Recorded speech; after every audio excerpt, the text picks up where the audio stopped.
Most princesses are born in castles and palaces. Some are born in noble families with evil stepmothers. However, some are born in Glasgow, Scotland, to loving parents with the proverbial silver spoon tucked in their mouth. And who are placed under the FBI's most wanted list before they've reached their 30s. That's me. Not the kind of TED Talk you had in mind, did you? I mean, with an elite bunch of intellectuals that we all gathered here, one would think that I would talk about reforming Pakistan through education, etc., etc. But that's not my cup of tea. Accept my apologies, as my talk does not entail any kind of intellectual stimulation.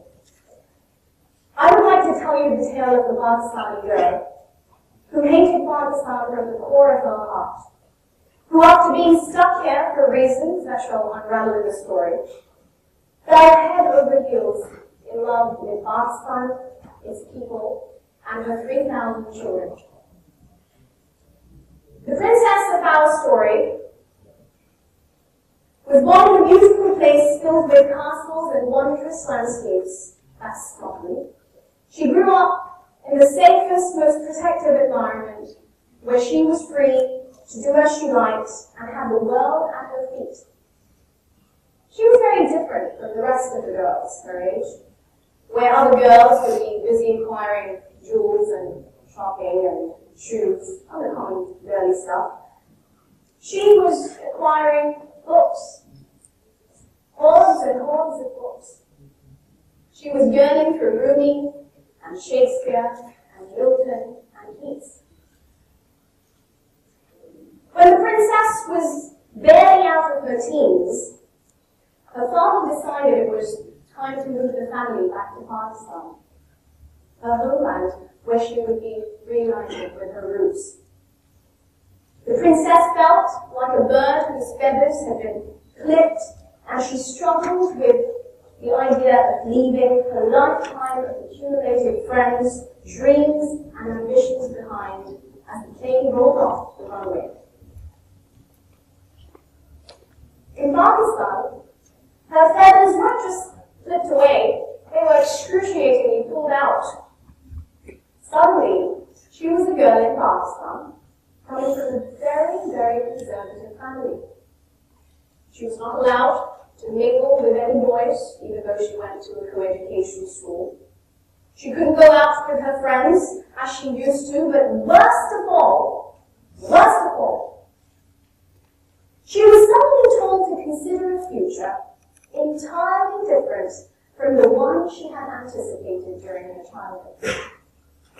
Instead of pursuing an inviolable education, she was asked to look at proposals for marriage. The princess's heart shattered into a million pieces. Her dreams were whisked away like a cloud, and a hatred developed for this place called Pakistan. She soon began to realize that this was a place where people were measured with scales of acquired wealth and status. This was a place where girls could not have their dreams. This was a place where her first love for Rumi and Shakespeare withered away like a wilted rose. At first, the princess was determined to fight tooth and nail against this decision of being betrothed. But then she realized, marriage just may be her ticket to freedom and the future she wanted. And so, entered Prince Charming. How charming he was when he left to a later TED Talk. A well-educated man. A marriage as arranged as possible took place, and the princess eagerly flew to New York as his wife. This was the land of opportunities for her. Any place to her would be better than horrid Pakistan. She set out on her quest for knowledge, for this was her dream.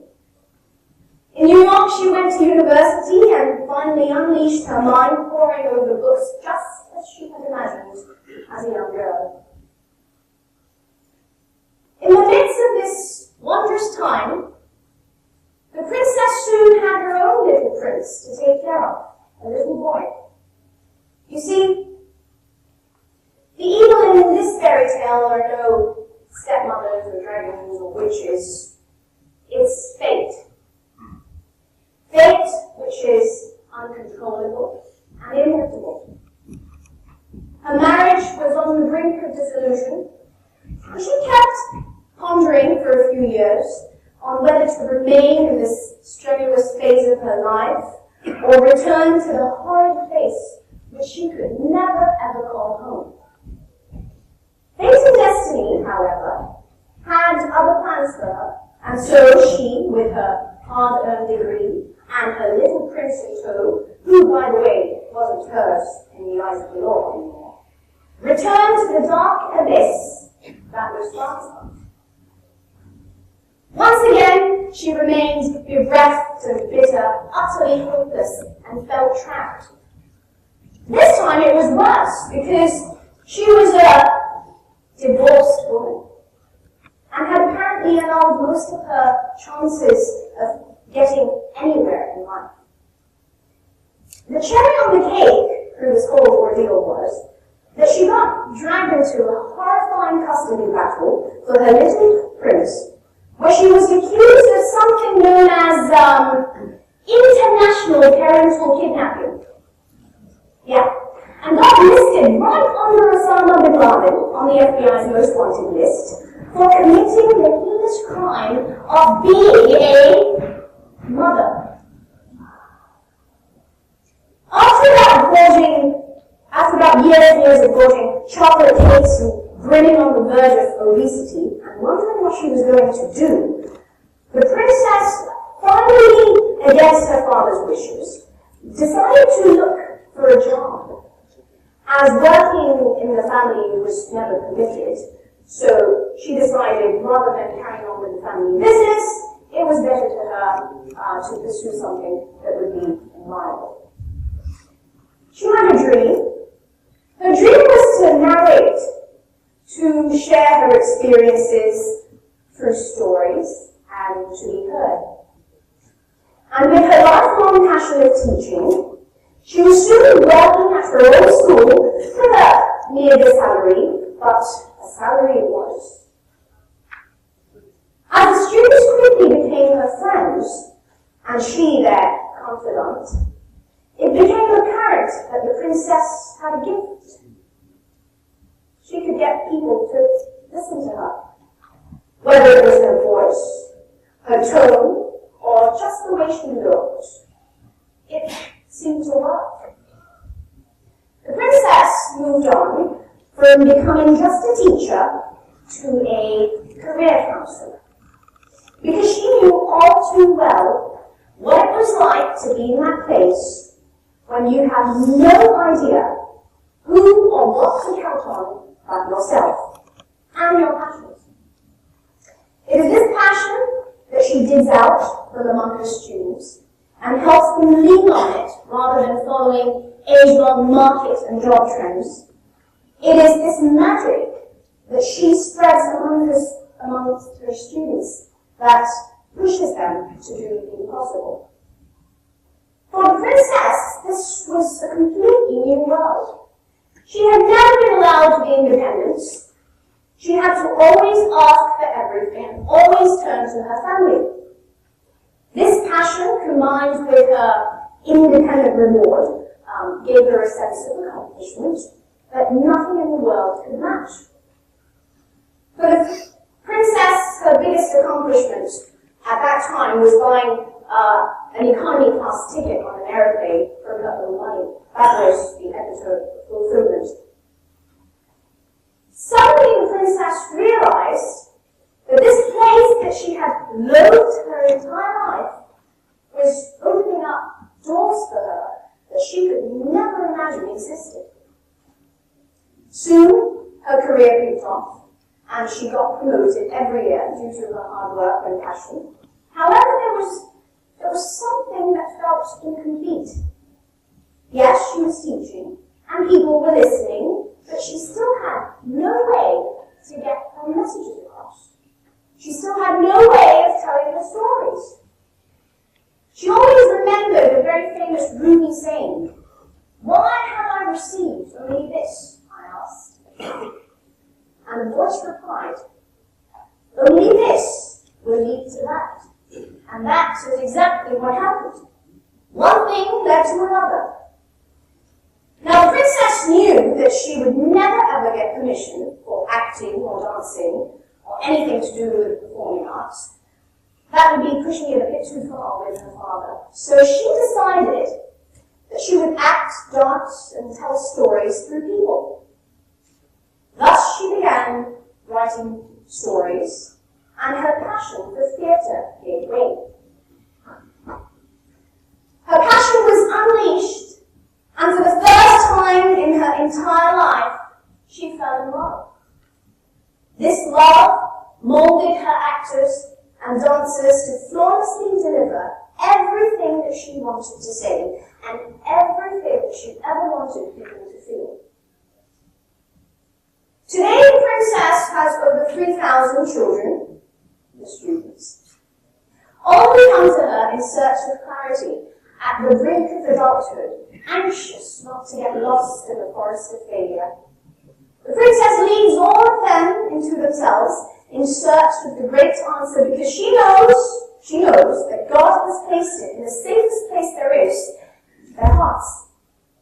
It is within the heart that one needs to look, and with the world open out there waiting to embrace them, they must rethink themselves.